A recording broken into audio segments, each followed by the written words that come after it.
Tyler High. Now this game here, KO, I remember last year when Marshall came to Rose Stadium and they scored all their touchdowns on the ground. I mean, like I think 7 or 8 possessions, touchdowns. They tried to do that tonight. They weren't that successful. I mean, they won 43-42. So I think the takeaway for me is Tyler got 40 points on the board, Legacy got 40 points on the board, and they meet next Saturday.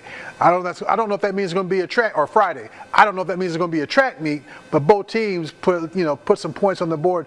Here's a look at what happened here. You know, some folks who were thinking old school, Cujo, you know, Allen Wilson days. Marshall, they bring a potent run game.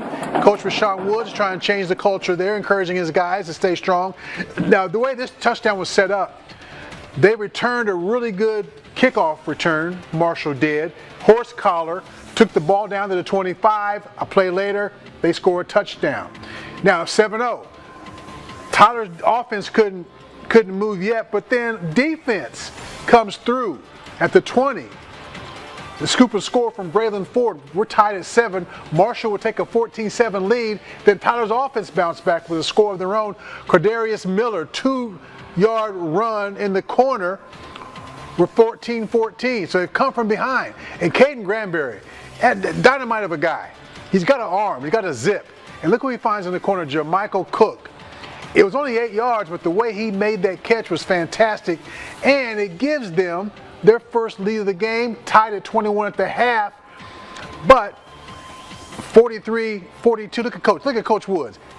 Look how animated he is. That rubs off on his players. Unfortunately, though, they fell short, literally 43-42, and they got to find a way to finish.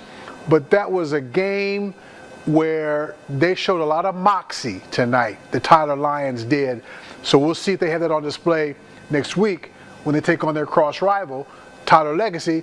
And what I like about this rivalry, or any rivals at the high school level, these guys all know one another. They probably played Pop Warner ball together, they hooped together, but now this is for the bragging rights for the town of Tyler. So it should be a good matchup with a bunch of points flying around, although I think the defense is going to have a say in it as well, as we saw both defenses last night, Thursday, and tonight show some good things.